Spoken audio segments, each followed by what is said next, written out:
September 30 at ito ang kaganapan ngayon sa aming team building.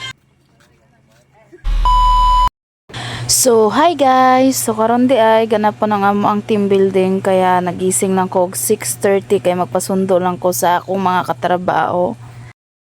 Moderitso na dahil mi pangadto sa palengke guys kaya nagmadali dahil mi na matapos na mo among lutoon. Ilang minutes lang pala guys ay dumating na kami dito sa palengke at nakita ko to yung surahan kaya bumili ako ng isa. Bumili rin pala ako ng tulingan, dalawa. Sobrang dami palang mga isda ngayon sa palengke guys kaya makakapili kayo talaga. Then bumili din ako ng 2 kilos na crab. Meron din pala kaming hipon doon kaya hindi na namin kailangan to. Bumili din ako ng 3 kilong tahong. Pagkatapos namin doon sa seafood ay pumunta kami sa gulayan. Bumili lang kami ng mga kailangan namin katulad ng carrots, cabbage, kamatis. Nagpili po dahil migduha ka pakwan. Nangutana kasi ko kung saang tamis, bilog ba or pahaba. Sabi nila pahaba kaya yun na lang.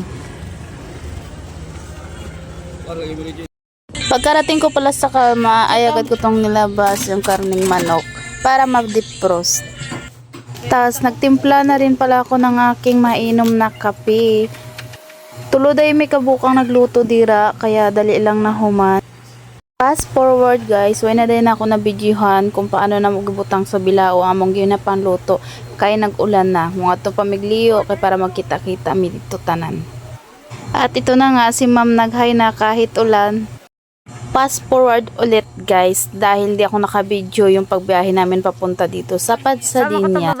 Grabe guys, grabe ang ngayana sa mo ang venue. May swimming pool siya o may playa dito sa baba. Bago dahil magsimula ang paduwa, ingon ni ma'am magkaon sa dawmi. Siyempre para may lakas. Kaya nagkuha ko 80, puto, spaghetti, chicken.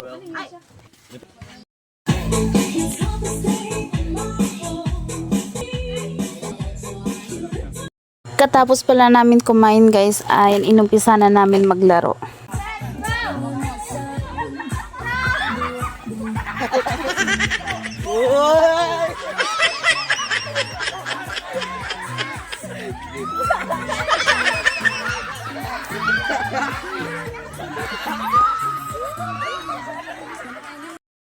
Pagkatapos pala guys mag-enjoy ay nag-asikaso na kami para makauwi na.